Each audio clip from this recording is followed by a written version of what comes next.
Yeah. So you talk about that stuff in your songs, but writing the book is a little bit different because you're sharing a full, detailed story, pretty much. This person wants to know, how does one truly let go of pain and rejection to the point that you can even share it in the book? Yeah. Well, you know, they say that hurt people, but I believe healed people can heal people.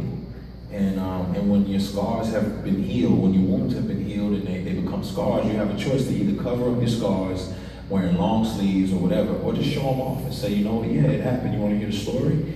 And those stories liberate people, you know. It doesn't mean that the pain will go away. I think we all share something in common in this room, right? Like, all of us will not experience the joy of bearing children. All of us will not experience marriage or falling in love. But everyone in this room will suffer in some shape, form, or fashion, right? We're going to lose somebody we love. We're going to go through some hardships. And so pain is something that's just going to be an aspect of life.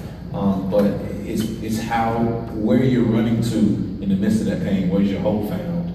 And so writing this book was me saying, yeah, there's a lot of pain, there's a lot of stuff I've been through, but I have a hope, an undying hope, and a peace that surpasses all understanding, and that's what, you know, I want to communicate. So. Cool. All right, one more question. What was the biggest challenge in writing this book? Was it easy? Was it horrible to write? I think when my spell check stopped working on my computer, that was the hardest part. No, honestly, the hardest part was talking to people about some of the stuff that I had to write, because there were some stories in there that people hadn't heard before. My mother, hadn't heard some of these stories. And so even saying, Mom, listen, I'm going to tell people about this particular situation, and I need to tell you first, and just honor you in this. And you know, it was tough. It was tough for people like my mother to hear some of this stuff, and let alone know that it's going to go out to the world. But at the end of the day, you know, our testimonies are always tough for other people to hear, to know what you've gone through and you've experienced. But if you've been healed from it, and if you've been liberated, and if there's you know that it's worth sharing, because leaders lead in vulnerability and people can find hope and liberation in your story, then share it, you know what I mean? So that was probably the toughest part of it. It's talking to people and hashing through some of the details. And so, yeah. Cool. Well, as fans of your music, how can people best support you and your ministry? Man, I think, you know, support me just looks like buying a book, you know, just and telling other people about the book. Because for every book that's purchased, kids are fed in Atlanta.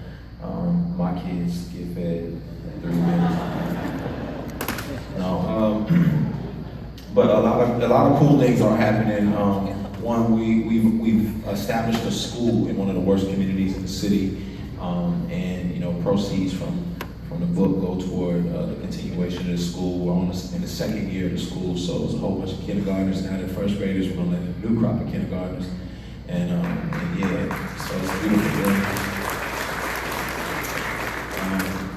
And so, you know, just things along those lines, where there can be a new generation of individuals who can see the fruit of our labor. And then also, I think, you know, you spreading the word really is a great work. You communicate to the world, you know, what people are interested in reading and interested in the stories that we're interested in hearing. So it's just like going to the movies. If you go out and spend money on a movie, it tells the movie industry what people are interested in, and they make more of those movies. And so, you know, this book, you know, making a dent and impacting the culture opens the door for more writers, maybe some of you in the crowd right now, to write stories of hope and inspiration similar. So that's the best way to support it.